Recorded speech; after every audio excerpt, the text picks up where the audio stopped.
장 26절로 34절 말씀 한 번 더 봅니다. 신약성경 215면입니다. 봉독하겠습니다. 이에 갑자기 큰 지진이 나서 옥토가 움직이고 문이 곧 다 열리며 모든 사람의 매인 것이 다 벗어진지라. 간수가 자다가 깨어 옥문들이 열린 것을 보고 죄수들이 도망한 줄 생각하고 칼을 빼어 자결하려 하거늘 바울이 크게 소리질러 이르되 내 몸을 상하지 말라. 우리가 다 여기 있노라 하니 간수가 등불을 달라고 하며 뛰어들어가 무서워 떨며 바울과 실라 앞에 엎드리고 그들을 데리고 나가 이르되 선생들이여 내가 어떻게 하여야 구원을 얻으리까 하거늘 이르되 주 예수를 믿으라. 그리하면 너와 내 집이 구원을 받으리라 하고 주의 말씀을 그 사람과 그 집에 있는 모든 사람에게 전하더라. 그 밤 그 시각에 간수가 그들을 데려다가 그 맞은 자리를 씻어주고 자기와 그 온 가족이 다 세례를 받은 후 그들을 데리고 자기 집에 올라가서 음식을 차려주고 그와 온 집안이 하나님을 믿음으로 크게 기뻐하니라. 아멘. 여호와의 율법은 완전하여 영혼을 소성시키며 여호와의 증거는 확실하여 우둔한 자를 지혜롭게 하나니. 예배 가운데 이미 함께 하시고 우리 마음 가운데 거하시는 주님, 당신의 생명의 말씀으로 우리의 영혼을 소생시키시고 우리 가운데 그 구원의 기쁨과 감사와 감격을 인한 찬송과 또한 헌신과 순종이 따르게 하옵소서. 진리 성령 하나님께서 우리 가운데 교통하시고 진리의 말씀을 깨닫게 도와주옵소서. 감사합니다. 거룩하신 예수님 이름으로 기도드리옵나이다. 아멘.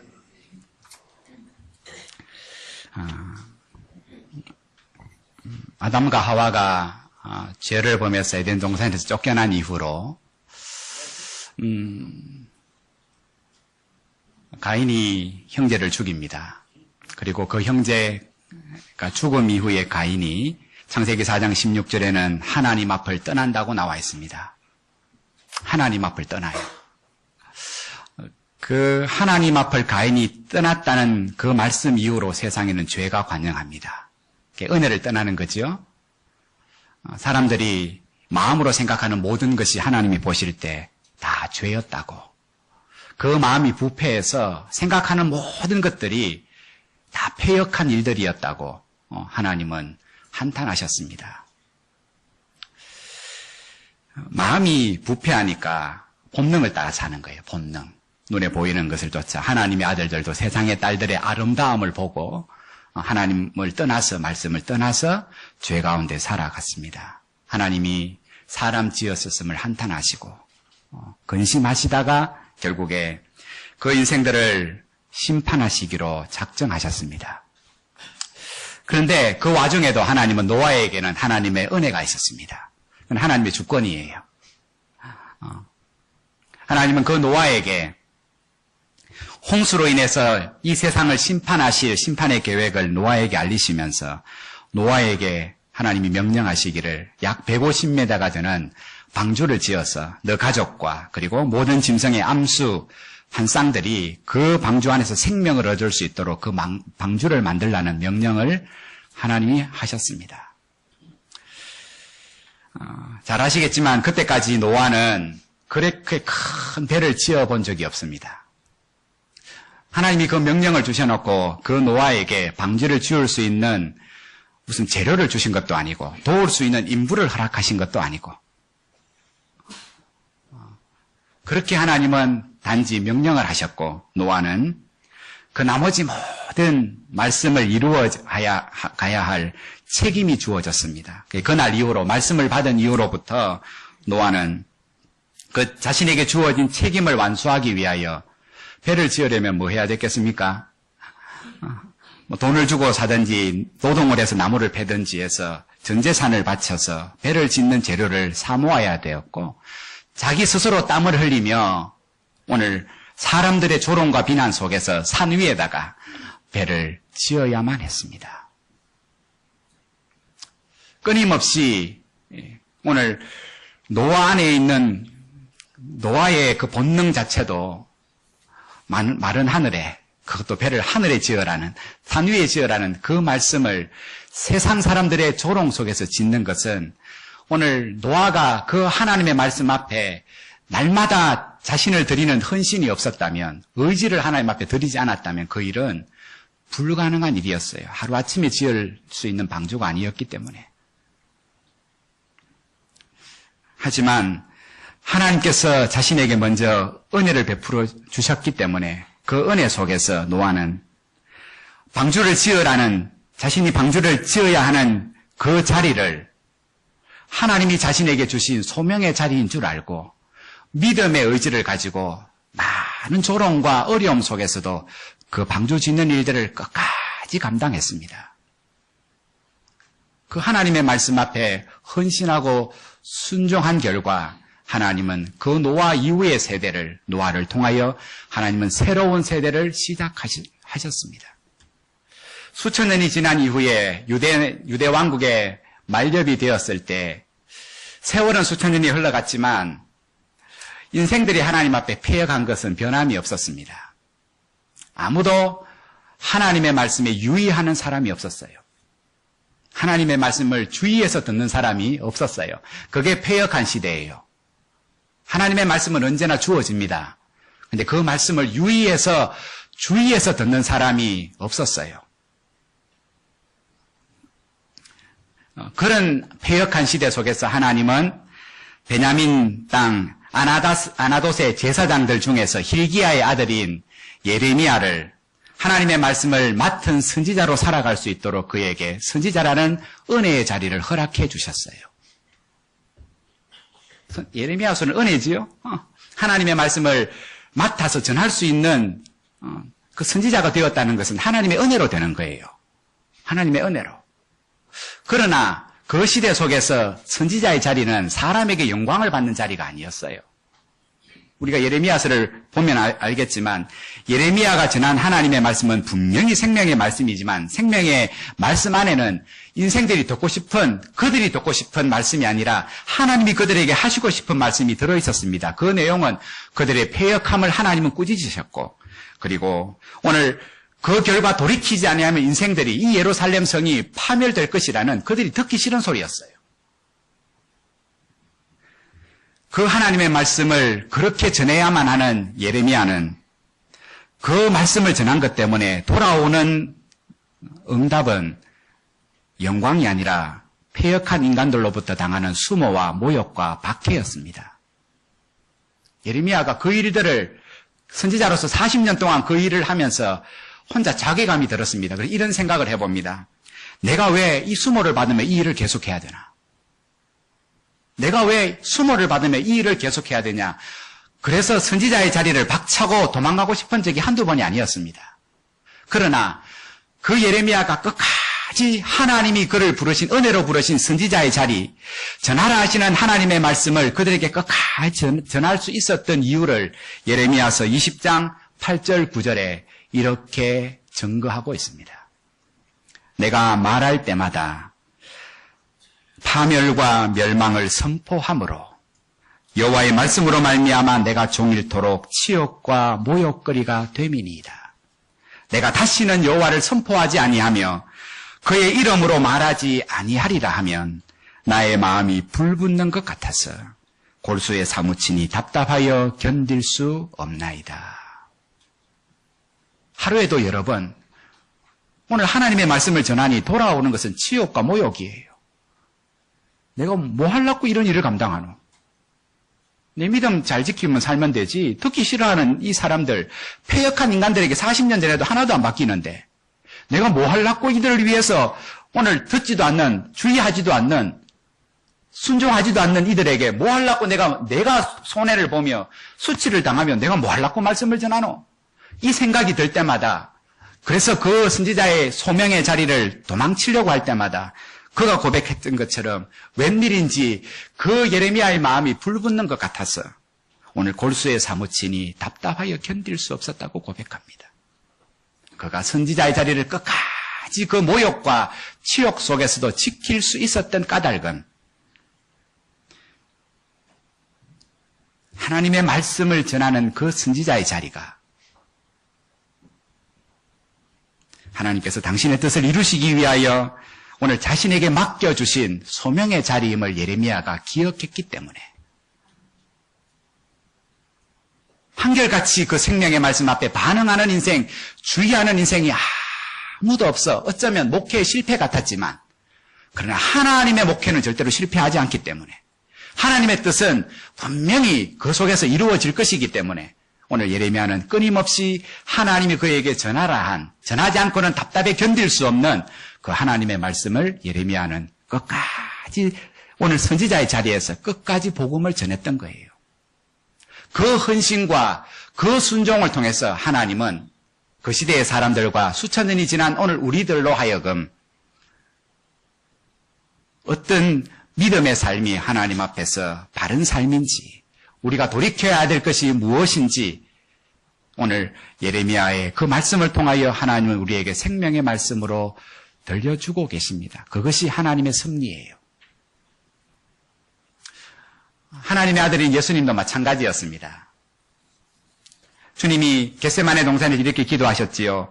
할 수만 있으면 십자가의 죽음을 피하게 해달라고 오늘 그렇게 기도하셨지만 결국 오늘 예수님은 세상을 구원하시려는 세상에게 하나님의 생명을 주시려는 그 하나님의 뜻에 순종하시기 위하여 오늘 세상의 모든 사람과 마귀가 끊임없이 그 자리를 옮겨버리라는 피하라는 그 십자가의 자리를 소명의 자리인 줄 알고 주님은 끝까지 그 십자가를 지셨어요. 그 헌신과 그 순종으로 말미암아 오늘 우리가 하나님의 생명과 하나님의 백성으로서 구원의 삶을 살아가게 되는 거예요. 노아와 예레미야의 그 시대처럼 오늘 본문에 나와 있는 바울과 실라도 그들이 구원을 받고 사도가 된 것은 하나님의 은혜 때문이었어요.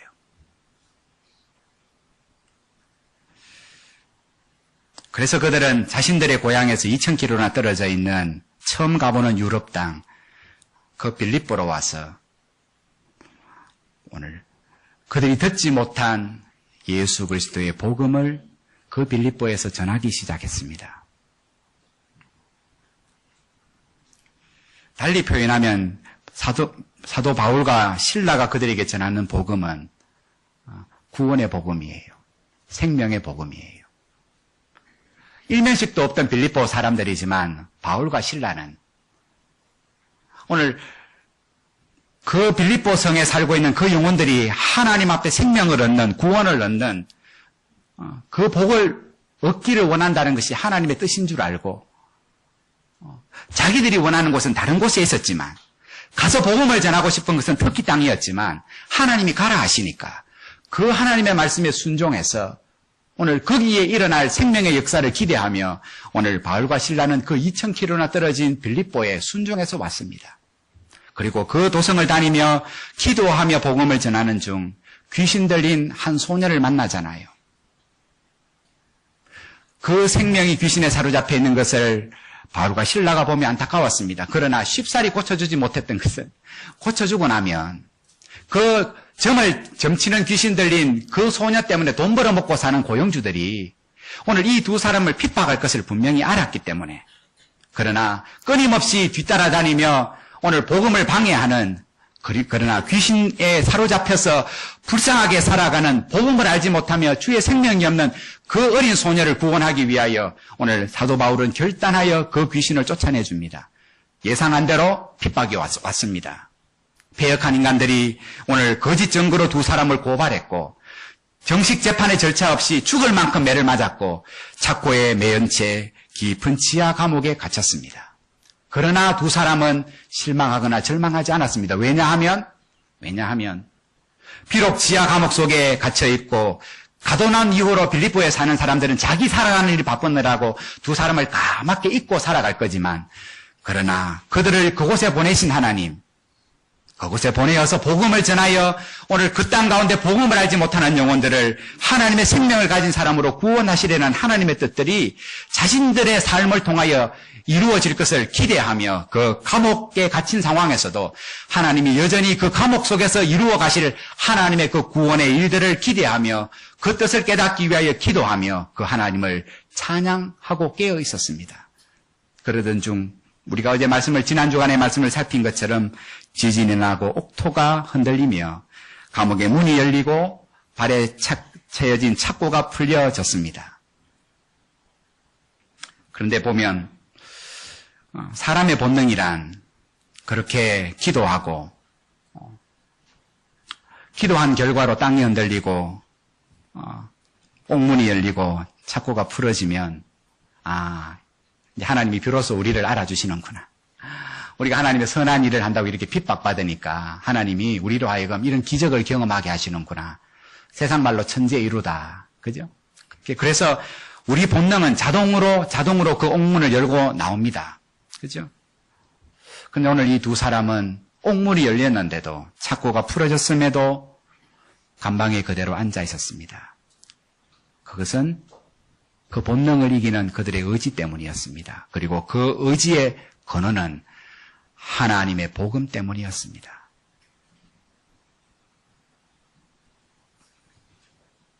여러분, 바울과 실라가 그날 밤 그들이 있던 그 지하 감옥이 하나님께서 복음을 위하여 한 생명을 살리기 위하여 오늘 자신들에게 지키라고 있으라고 명령하신 소명의 자리인 것을 그 두 사람이 기도하는 가운데 깨달았기 때문에 의지를 다하여 믿음의 의지를 다하여 나가고 싶은 것이 본능임에도 불구하고 오늘 자신들을 통하여 그 빌립보 지하 깊은 감옥 속에서 지금은 보이지 않지만 이루어 가실 생명의 역사를 기대하며 그 하나님을 찬송하며 오늘 그들은 그 하나님의 역사를 기다리며 소망하며 감방에 앉아 있을 때 눈에 한 사람이 들어왔습니다. 그것이 오늘 우리가 말씀을 본 것처럼 한 간수, 그 밤에 그 옥문을 책임졌던 한 간수가 오늘 옥문이 흔들리는 것 때문에 잠이 깨어서 오늘 감옥에 와봤더니 모든 문들이 열렸습니다. 순간 뭐라고 생각했겠습니까? 다 탈옥했겠구나. 그래서 절망이 찾아왔습니다. 그래서 칼을 빼어 자결하려 하는 그 장면이 오늘 바울과 실라의 눈에 들어왔습니다. 그때 바울과 실라가 자살하려는 그 간수를 향하여 생명의 복음을 이렇게 큰 소리로 다급하게 외쳤습니다. 그 간수에게 절망 때문에 죽으려는 그 간수를 향하여 바울과 실라가 외쳤던 생명의 복음은 우리가 읽었던 오늘 설교의 제목인 것처럼 내 몸을 상하지 말라 우리가 다 여기 있노라. 주 예수를 믿어라 그리하면 너와 내 집이 구원을 얻겠다. 그 복음은 두 번째 복음이었어요. 오늘 바울이 신라가 전했던 첫 번째 복음은 내 몸을 상하지 말라 우리가 다 여기 있다는 것이 첫 번째 복음이었어요. 죽었으면 자살했는데 주 예수를 믿어라 너 집이 구원을 얻겠다 무슨 소용이 있습니까? 감옥에서 자기들이 빠져나와 놓고 오늘 감옥에 있어서 보이는 것이 없는 책임을 지고 자결해야 되는 그 간수에게 주 예수를 믿어라 너와 내 집이 구원을 얻겠다는 그 복음은 그와는 상관없는 복음이에요. 오늘 그 간수에게 절망 때문에 죽을 수밖에 없는 그 간수에게 하나님이 그 종들을 통하여 듣게 하신 첫 번째 복음은 너 몸을 상하지 말라 우리가 다 여기 있다고. 다 여기 있다고. 우리가 하나님의 섭리에 순종해서 우리로 하여금 있게 하시고 지키게 하시는 이 감옥의 자리, 그 하나님의 뜻을 이루기 위하여 우리가 순종하여 있는 이곳에 우리가 있다고. 죽지 말라고.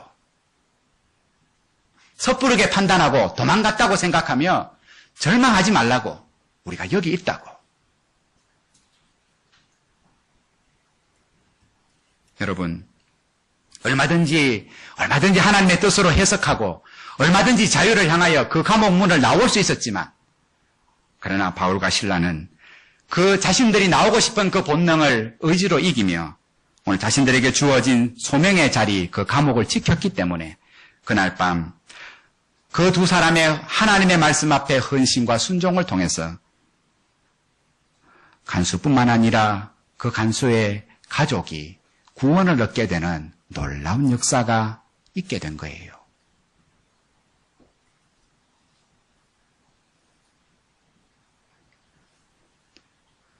여러분 한번 생각해 보십시오. 만약 그 밤에 바울과 실라가 이게 하나님의 뜻이다 생각하고 오늘 그들이 감방문을 나왔다면 그 다음의 결과는 간수는 죽었을 거고, 그러면 오늘 구원의 큰 기쁨 속에서 세례를 받고 기뻐하는 그 가족들은 아버지가 죽고 남편이 죽은 것 때문에 평생을 가슴에 피멍을 안고 살아야 했을 거예요. 그러나 감사하게도 바울과 실라가 오늘 하나님이 그들로 하여금 그 깊은 감옥을 그들로 하여금 있게 하실 때 그것이 자신들이 생명을 걸고 지켜야 할 순종의 자리요, 오늘 소명의 자리인 것을 그들이 깨닫고 믿음의 의지를 다하여 오늘 하나님이 있게 하신 그 자리를 끝까지 지키며 절망 가운데 죽어는 그 영혼에게 이제 진짜 참 복음, 오늘 우리가 다 여기 있다고. 어떻게 해야 구원을 얻겠냐는 그 질문 앞에 주님을 믿으라고. 그리하면 너와 내 집이 구원을 얻겠다는 참 복음이 비로소 오늘 절망 앞에서 영원한 절망으로 빠질 수밖에 없는 그 간수의 가족에게 하나님의 복음이 그렇게 증거되어지는 거예요. 사랑하는 성도 여러분, 노아가 지킨 소명의 자리는 조롱 속에서도 수고하며 방주를 만드는 일이었어요. 예레미야에게 오늘 소명의 자리는 핍박과 모함 속에서도 말씀을 대언하는 선지자의 자리를 끝까지 지키는 거였습니다. 예수님에게 소명의 자리는 십자가를 끝까지 지시는 거였어요. 그렇다면 하나님이 오늘 우리에게 믿음의 의지를 다하여 우리로 하여금 지켜야 할, 지키기를 원하시는 소명의 자리는 어떤 자리이겠습니까? 바울과 실라에게는, 노아에게는 방주를 짓는 그 자리가, 예레미야에게는 조롱을 받지만은 말씀을 대언하는 그 자리가, 주님에게는 십자가가, 그렇다면 우리의 의지를 다하여 내가 끝까지 하나님의 그 뜻을 이루기 위하여, 생명의 역사를 이루기 위하여 내가 지켜야 할 그 소명의 자리는 어디이겠습니까?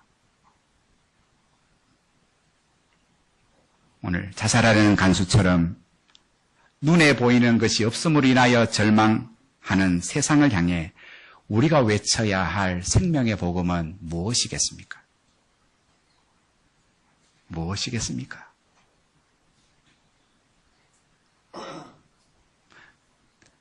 오늘 우리의 신앙에 참 중요한 것은 주 예수를 믿어라 그리하면 너와 내 집이 구원을 얻겠다는 그 복음은 말할 수 없는 복음이죠. 그러나 오늘 사도행전이 우리에게 보여주는 생명의 역사는 그 진리의 복음뿐만 아니라 오늘 내 몸을 상하게 하지 마라. 우리가 다 여기 있노라. 여기 있노라. 오늘 복음이 힘을 잃어가는 이유는 땅이 흔들리고 오늘 내가 메인 것이 풀어질 때 이거 하나님 나보고 자유하라 하는 뜻으로 생각하고 다 지켜야 할 그 자리를 다 빠져나오면서 오늘 두 번째 복음만 전하는 거예요. 주 예수를 믿으라고. 그러면 복을 받을 거라고. 그런 복은 세상의 많은 종교도 똑같은 복음을 그렇게 전하기 때문에 오늘 세상 복음과 오늘 주님이 오늘 간수에게 가르치시는 바울이 가르치는 복음하고 차이가 하나도 없어요. 진짜 그 복음의 능력, 주 예수를 믿어라 그리하면 너와 내 집이 구원을 얻겠다는 그 복음의 능력은 핍박과 조롱과 환난과 수고 속에서도 하나님이 있으라 하고 지키라 하신 그 소명의 자리를 끝까지 지키며 절망 가운데 있는 사람을 향하여 오늘 우리가 여기 있다고. 하나님께서 은혜로 우리를 구원하시고 복음을 위하여 부르신 그 소명의 자리를 우리의 믿음의 의지를 다하여 끝까지 그 자리를 지킬 때 이렇게 흔들리고 저렇게 흔들리는 우리의 의지를 성령께 부탁하고 그 성령이 우리의 의지를 강하게 하실 때 그 성령 앞에 순종하는 삶을 끊임없이 반복하며 살아갈 때 하나님은 강건해진 우리의 영혼을 통하여 절망 가운데 살아가는 세상에게 오늘 우리로 하여금 그 복음을 전하게 되는 생명이 증거되어지는 역사를 하나님이 일으키시는 거예요.